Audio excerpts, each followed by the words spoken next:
हम क्या चाहते? आज़ादी। आज़ादी का मतलब ला इलाह इल्लल्लाह।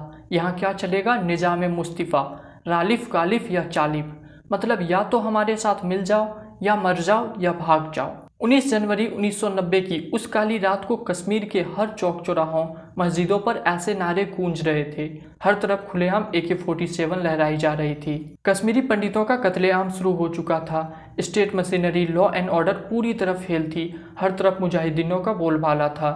लाखों की संख्या में कश्मीरी पंडित पलायन को मजबूर थे। लेकिन क्यों और कैसे?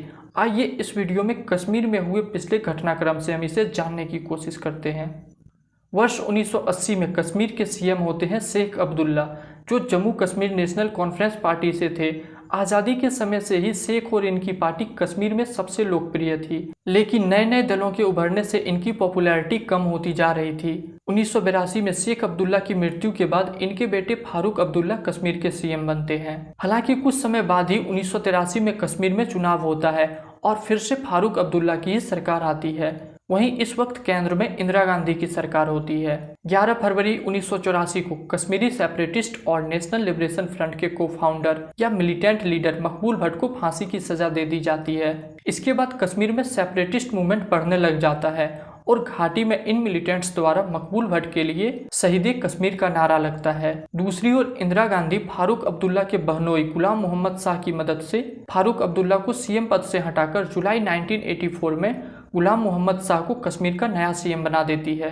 वहीं वर्ष 1984 से 1986 के बीच कश्मीर से बाहर भी कई घटनाएं हुई। इंदिरा गांधी की हत्या, ईरान रिवॉल्यूशन, सोवियत अफगान वार, शाह बानो केस, बाबरी मस्जिद का ताला खुलना, पाकिस्तान में इस्लामीकरण का तेजी से बढ़ना, इन सभी घटनाओं से कश्मीर में मिलिटेंट्स को काफी ज्यादा बढ़ावा मिला। पाकिस्तान के ISI के सपोर्ट से कश्मीर के युवाओं का ब्रेन वॉश कर इन्हें LOC पार भेजा जाता और एक मिलिटेंट बनाकर वापस घाटी में हिंसा फैलाने के लिए लाया जा रहा था। वहीं कश्मीर के आम लोग भी GM शाह के CM बनाए जाने से नाखुश थे, जिस कारण 1986 में राजीव गांधी की सरकार ने GM शाह को बर्खास्त कर वापस से फारूक अब्दुल्ला को CM बना दिया। लेकिन इसके कुछ महीने बाद ही 1987 में फिर से चुनाव हुए, जिसमें एक और नेशनल कॉन्फ्रेंस और कांग्रेस साथ मिलकर चुनाव लड़ रही थी, वहीं दूसरी ओर था मुस्लिम यूनाइटेड फ्रंट। इसमें कई दूसरी पार्टी, सेपरेटिस्ट ग्रुप और वे लोग थे जो आगे चलकर बड़े बड़े टेररिस्ट बनने वाले हैं। ऐसा कहा जाता है कि इस चुनाव में बड़े स्केल पर धांधलीबाजी की मदद से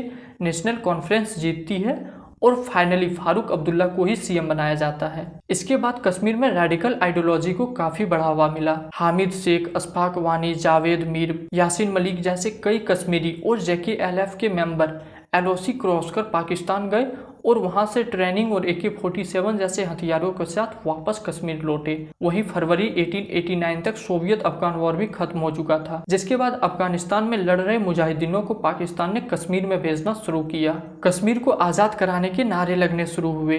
हिंदुओं और प्रो इंडियंस लोगों को मुखाबिर बोल उन्हें मारना शुरू किया गया। दूसरी ओर सरकार द्वारा जुलाई 1989 से नवंबर 1989 के बीच करीब 70 अपराधियों को रिहा कर दिया गया। ऐसा क्यों किया गया, इसके बारे में कश्मीर के नेशनल कॉन्फ्रेंस गवर्नमेंट के पास कोई जवाब नहीं है। 14 सितंबर 1989 को कई लोगों के सामने BJP लीडर टीकालाल टपलू की हत्या कर दी गई और यहीं से शुरू हुआ घाटी में हत्या और हिंसा का दौर। 1984 में मकबूल भट्ट को सजा सुनाने वाले जज नीलकंठ गंजू की हत्या कर दी गई, जबकि उनकी वाइफ का अपहरण कर लिया गया, जो कभी नहीं मिली।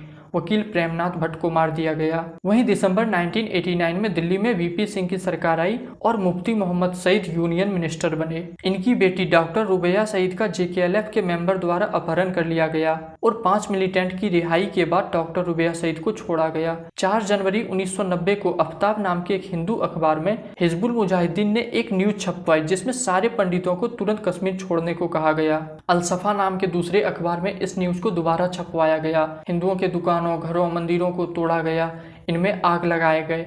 उनके घरों और मंदिरों के दीवारों पर, दरवाजों पर पोस्टर लगाए गए। लाउड स्पीकर पर हिंदुओं को कश्मीर छोड़ने या अंजाम भुगतने की धमकी दी गई। लॉ एंड ऑर्डर का पता नहीं, लेकिन पूरी घाटी में JKLF और हिजबुल मुजाहिदीनों का बोलबाला था। गवर्नमेंट ऑफिस को हरे रंग से रंगना शुरू किया गया। फाइनली 17 जनवरी 1990 को फारूक अब्दुल्ला की गवर्नमेंट को बर्खास्त कर जगमोहन मल्होत्रा को गवर्नर बनाया गया। जिसके बाद मिलिटेंट्स के अगेंस्ट मिलिट्री ऑपरेशन में धीरे धीरे तेजी लाई गई। वहीं दूसरी ओर पाकिस्तान की पीएम बेनजीर भुट्टो पाकिस्तान के पब्लिक गैदरिंग में खड़ी होकर सीधे तौर पर कश्मीरियों और अलगाववादियों को भड़काने में कोई कसर नहीं छोड़ रही थी। अगर अफगानिस्तान के अंदर अफगानिस्तान के अवाम एक सुपर पावर का मुकाबला कर सकते हैं, तो आपको एक सुपर वुपर पावर नहीं है कि कश्मीर के अवाम के साथ मुकाबला करके अपना हक काटे। कश्मीर के अवाम के रगों में मुजाहिदों का खून है, क्योंकि कश्मीर के अवाम वारिस है रसूल पाक सल्लल्लाहु अलैहि वसल्लम के वारिस है। वो वारिस है तो हजरत अली और हजरत उमर के वारिस है, और कश्मीर के बहादुर खवातीन वारिस है तो बीबी खदीजा, बीबी आयशा और बीबी फातिमा के वारिस है। वो लड़ना भी जानते हैं और वो जीना भी जानते हैं, और अगर वो जिएंगे तो वो इज्जत के साथ जिएंगे। आखिरकार 19 जनवरी 1990 की उस काली रात को मस्जिदों और चौक चौराहों पर लगे लाउड स्पीकर से नारे की गूंज थमने का नाम नहीं ले रही थी। चारों तरफ बस जागो जागो सुबह हुई, रूस ने बाजी हारी है, हिंद पे लर्जा तारी है, अब कश्मीर की बारी है। बार बार ये गाना मस्जिदों से चलाया गया। अगर कश्मीर में रहना है अल्लाह अकबर कहना होगा। ए जालिमों, ए काफिरों, कश्मीर हमारा छोड़ दो। इन नारों का सिलसिला मानो थमने का नाम नहीं ले रहा था। एक बंद होता था तो दूसरा शुरू हो जाता था।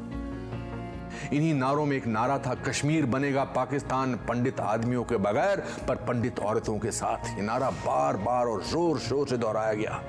मस्जिदों को छोड़कर पूरे एरिया की बिजली काट दी गई। कश्मीरियों को पाकिस्तानी स्टैंडर्ड के अकॉर्डिंग टाइम सेट करने को कहा गया और चारों ओर जारी खून दंगा हिंसा के बीच शुरू हुआ हजारों की संख्या में कश्मीरी पंडितों का पलायन। आंकड़ों के अनुसार कश्मीरी पंडितों के पलायन की संख्या 1 लाख से 3 लाख तक बताई जाती है, तो कुछ रिपोर्ट इसे 5 लाख तक बताते हैं। और इस नरसंहार में सुर्खियों में आया JKLF का लीडर पिट्टा कराटे।